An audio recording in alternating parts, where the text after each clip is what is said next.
Well, good morning, everyone. It's kind of amazing looking through, seeing everyone's faces. I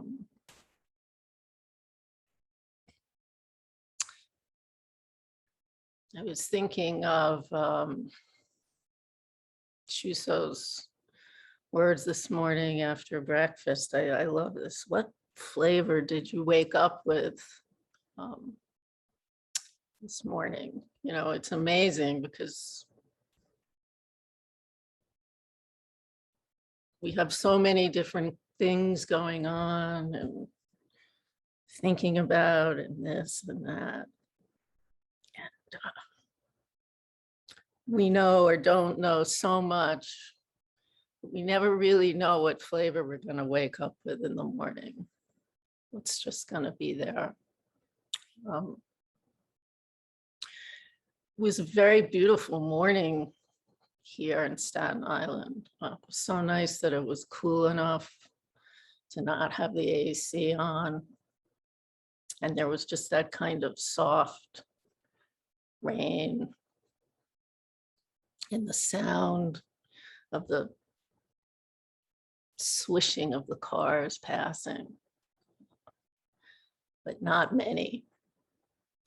And the birds coming in and out. It's just very beautiful. The smell had that kind of wet pavement smell that can be so delicious wafting through the windows. But it was also, for some reason, just filled with sadness this morning.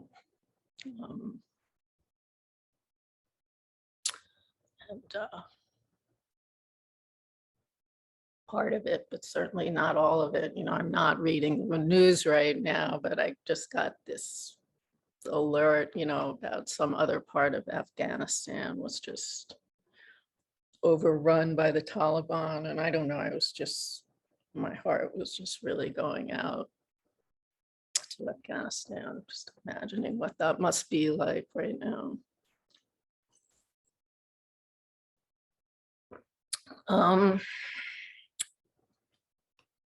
But the hours have passed, and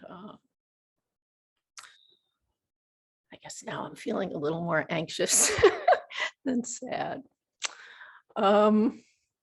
So as Shinryu Roshi mentioned yesterday, we are decidedly really not away on retreat. We're doing this extended practice right here at home. And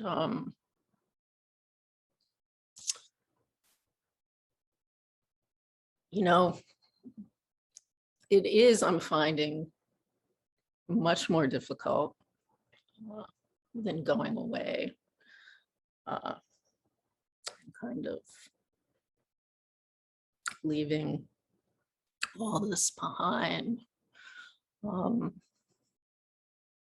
But it's still quite powerful. Just the stopping and sitting for an extended period of time really changes things. Inside, outside. And again, you know, even though we didn't go away, it's just feeling like such a relief to just simply stop and change the channel. That inner channel. You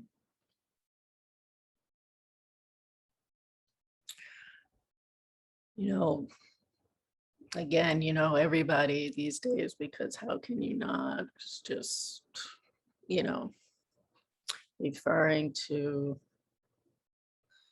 just the immensity of suffering and difficulty going on pretty much everywhere, in every dimension right now. And, you know, finding myself both completely addicted to the news and also finding it just becoming harder and harder to listen and absorb it all. But particularly with my usual thinking and discriminating mind, really. You know, it's equally impossible to sort of imagine a way out of it as I'm, you know, continually sort of striving to make sense of it all and wonder how to fix it all. And staying in that space is, you know, it's crippling in a sense.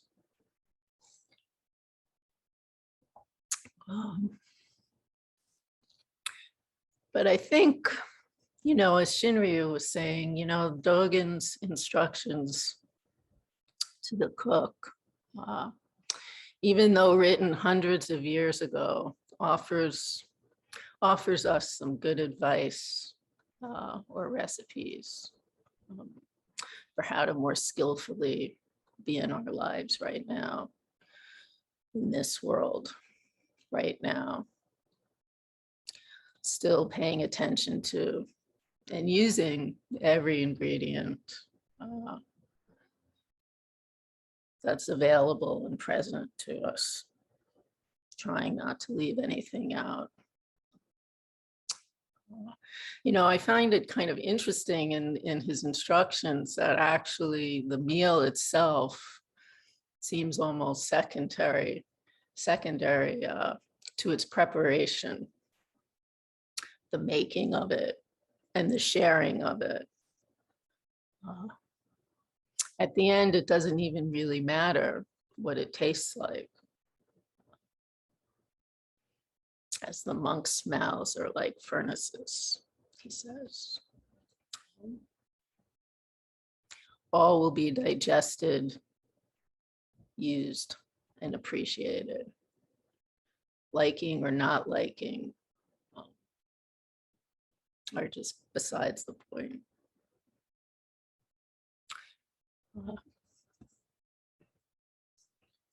Dogen advises the cook, when you prepare the food, do not see with ordinary eyes and do not think with ordinary mind. Take up a blade of grass and construct a treasure king's land. Enter into a particle of dust and turn the great dharma wheel. Do not arouse disdainful mind when you prepare a broth of wild grasses. Do not arouse joyful mind when you prepare a fine creamed soup. Where there is no discrimination, how can there be distaste?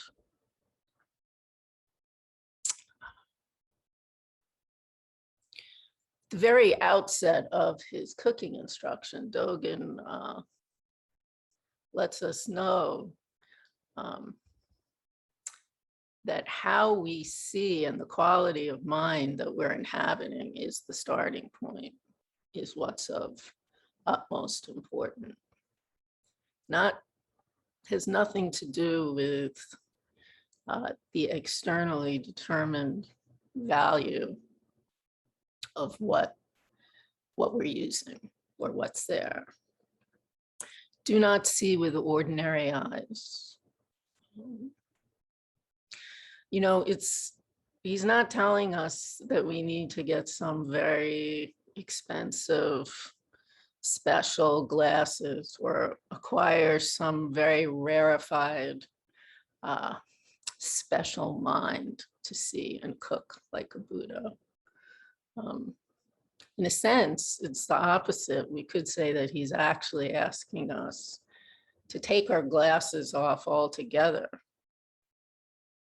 which is what we do when we sit zazen, isn't it?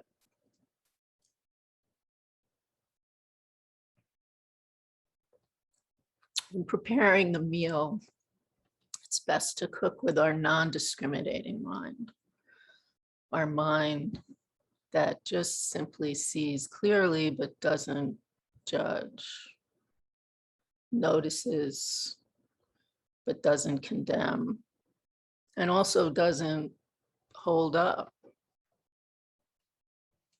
In this way, it's a mind that affords us the opportunity to see what each ingredient has to offer. All of which add to the complexity or the simplicity of the broth. Fine cream or wild grass, equally food for the furnace when used in this way. And, you know, it's interesting. It's not that neither matters. It's that it all matters.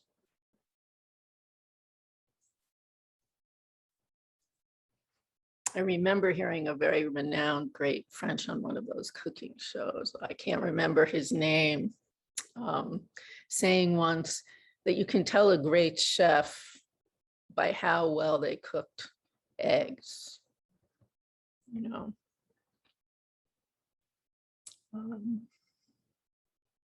Some, if not the most nourishing and satisfying meals that I've ever eaten were, as a child, just eating toast and poached eggs with my two aunts, Anne and Seal, in their very, very tiny but very internally spacious, cozy feeling kitchen in Chelsea. Poached eggs made with care and love every time.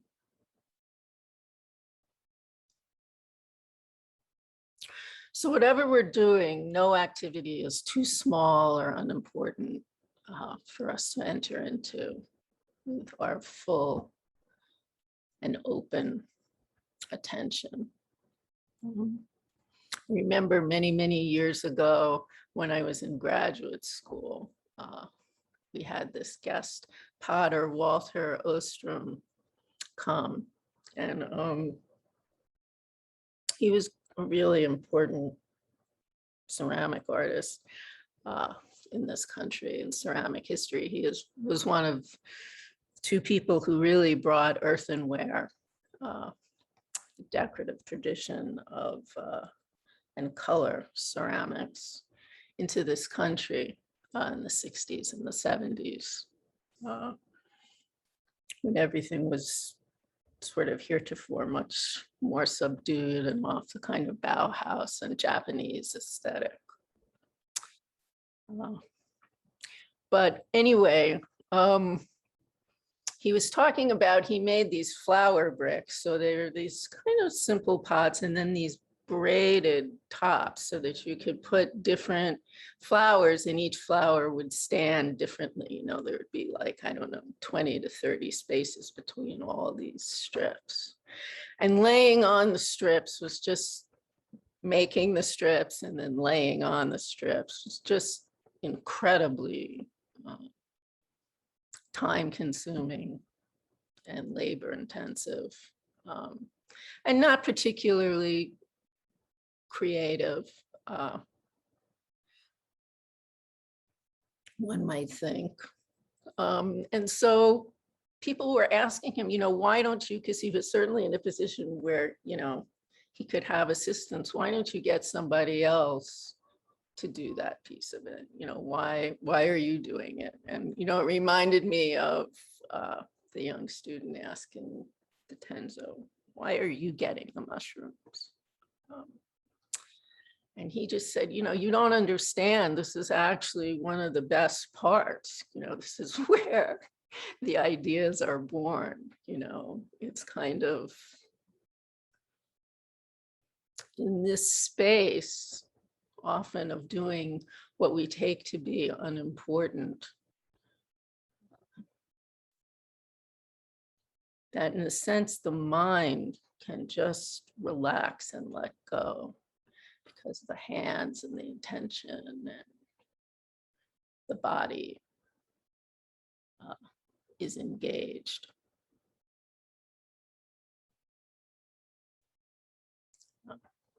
Again, not unlike our zazen.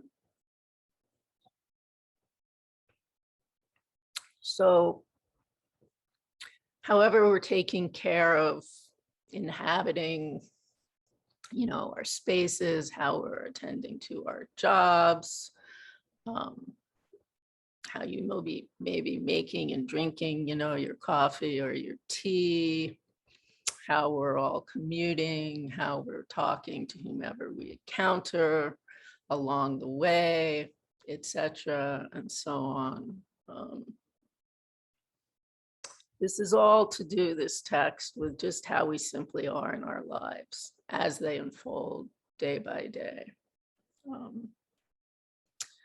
It isn't some really big, complicated, precious deal.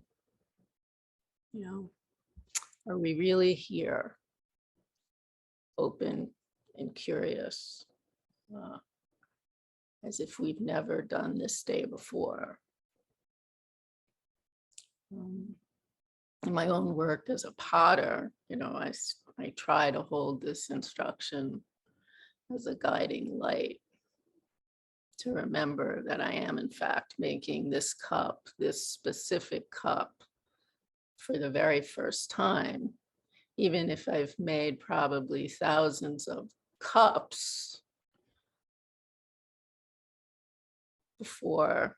I've never made this cup before at this point of time. And it's important to remember that when making either the simplest, smallest, tiniest cup or larger, more complex piece, each are actually equally challenging and fulfilling in their very own distinct way. Each has its own world of relationship to explore, which is actually different every time, but only if I'm paying attention. If I'm not really there, it's like, oh God, this again. I can't believe I have to do this again. But as soon as I enter, it's like, oh, look at this.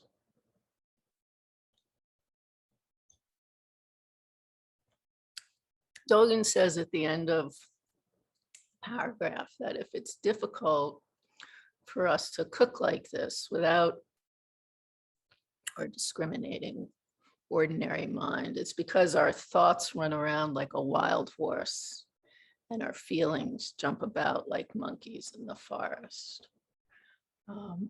Shinryu brought this up too yesterday. When the monkey and the horse step back and reflect upon themselves, freedom from all discrimination is realized naturally. This is the way to turn things while being turned by things. In other words, partially, we can't really think ourselves out of thinking about everything. So, in the midst of our mishigas, whatever that it is, when we just stop, assume the zazen posture, even when we're not doing zazen, find the rhythm of our breath and begin to just quiet our minds. We always have the capacity to just step back and simply notice how we in the world begin to flow by. sounds, sensations, feelings, thoughts, uh, not unlike watching the river flow. And as we just stay, using our breath to bring us back, we can see and experience how nothing stays. Those ideas and emotions that were a few moments ago so solid and raw may begin to feel somewhat more porous. We may begin to feel somewhat more porous ourselves. The world may begin to then feel somewhat more porous. The separation between ourselves and the world may begin to feel more porous. So like while we often can't stop and sit down and do zazen at work or on the street or in a doctor's office or wherever we are, again, we can always stop internally and return to the rhythm and movement of our breath. Allowing it like a string on a balloon to just kind of bring us back out of our minds and into more simply where we are without all the stuff. You know, half an hour ago, I was practicing it myself to keep me from leaping out the window before giving this talk. Just come back, it's not real.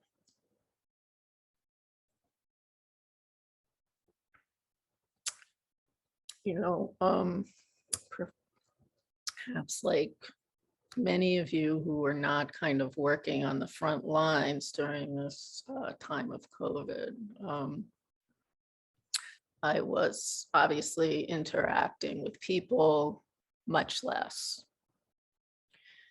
And, while there were obviously many ways in which this has been really incredibly painful and difficult and challenging,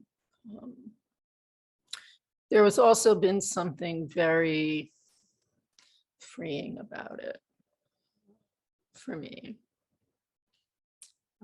In my case, it kind of allowed some of my very habitual guarding behaviors to just take a rest.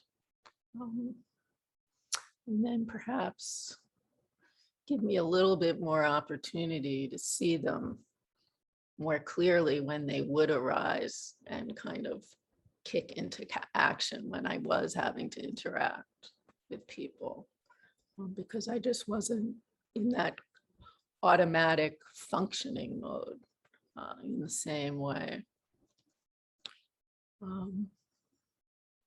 And I can see time and again that for myself, it's when I'm in this kind of defensive mode in one way or another, that my infinite and many pairs of classes are born. These delusions really that cloud how I'm seeing what's real in front of me and not what's going on inside of myself. And I discovered that these guarding behaviors are really way more plentiful than I knew. And I found many that I was previously unaware of. It's interesting, I mentioned this a couple of weeks ago, but in the text, the young man asks Dogen, what is practice? And Dogen replies to him, nothing is hidden.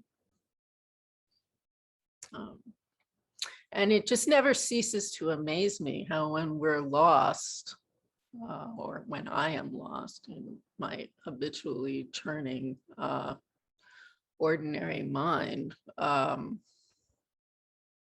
it's amazing to me, how much not only of the world remains hidden in plain sight, but how much of myself remains hidden to myself.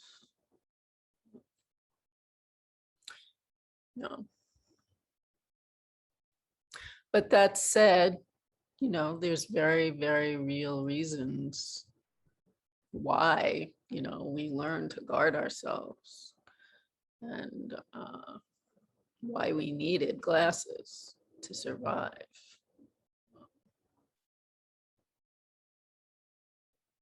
Those points of view about ourselves and the world at one time saved us.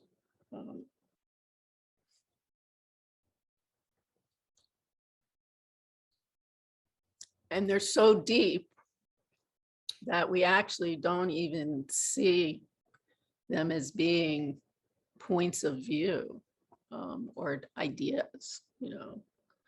We believe them to be reality. So, thanks to a combination of both a lot of zazen and therapy, I keep seeing more and more that what I believe other people think, or what I think about how the world is actually what I believe about myself. I may think that others will never think that what I'm doing is good enough, or actually are just waiting to take it down. But actually, others have way more important things to be thinking about. I'm seeing this is actually what I believe about myself. We have no idea really how the world is. So it's so important to investigate what we can, which is to continue the investigation of seeing into what we believe ourselves. Because if we don't see our own attachments, we can't possibly cut them.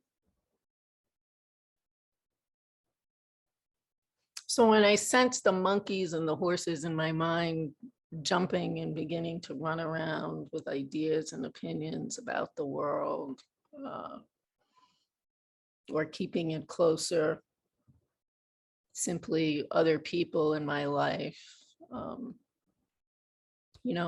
learning to take this as the signal that actually this is the very time to step back and reflect.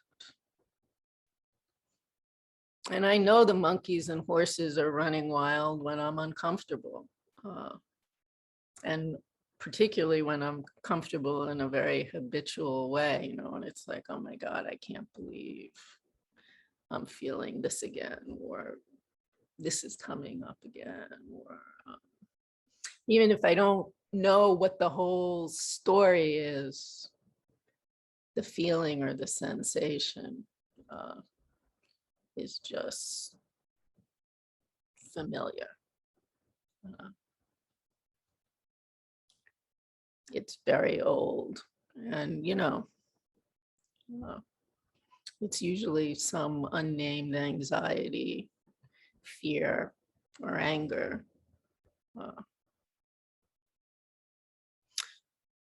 So the discomfort of our own greed, anger, and ignorance is, in fact, which we keep hearing again and again, our opening or our entryway into awareness. And this entryway only manifests through relations with others, with the world, unfortunately. but actually, no, very fortunately. Um, but we do always have the choice. We can walk into it, walk into the entryway, or we can close the door and turn around.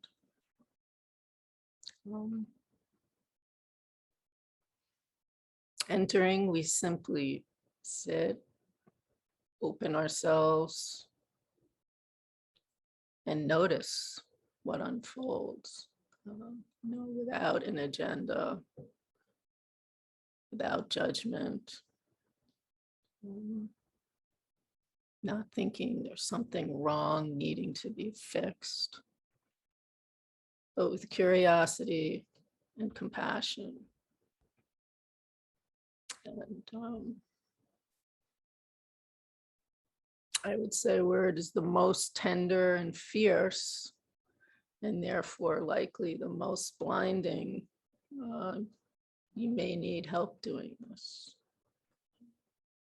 I have and still do need help doing this, and there is no shame in that.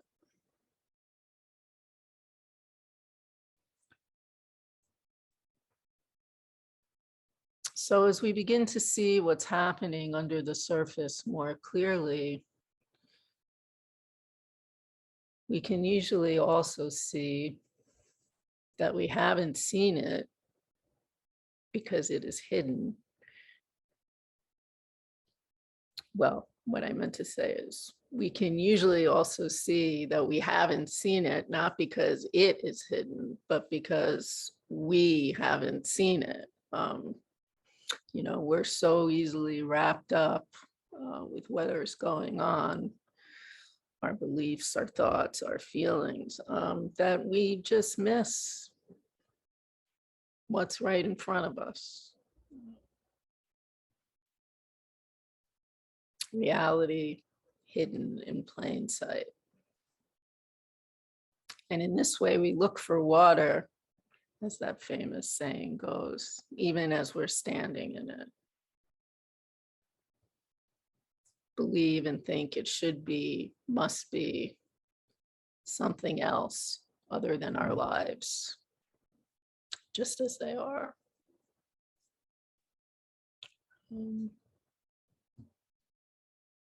Another favorite poem of mine, of Dogen's, that stays with me on this thread is,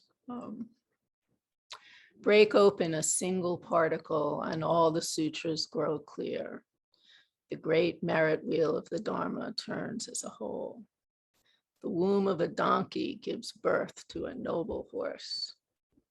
Each time you'll look, see it new.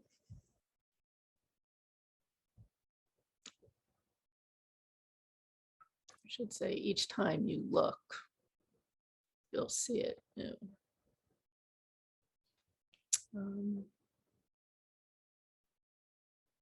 So I just have one more little story that I wanted to share that really was something that changed me. It was years ago when I was just starting school, art school, and it was late at night and I had some project to do. So I was working, it was like 2 a.m. and there was no one else in the building. And the janitor came and it was kind of dark and quiet. And he was mopping this huge space, probably, I don't know, 2,000 or 3,000 square feet. And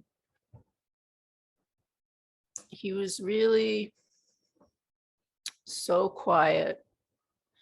And it was almost as if he was doing this dance with his mop, and this kind of repetitive rhythm and movement, and the way he moved through the space, just washing this area, moving to the next area, slowly covering covering the entire space, not rushing, just much like Walter, laying on the strips of the flower brick. It was so entrancing and beautiful to just watch him and be working with his energy, working.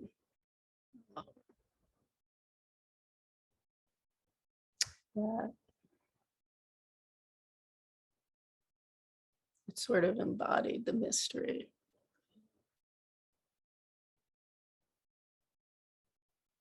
The mystery of what it is to just be here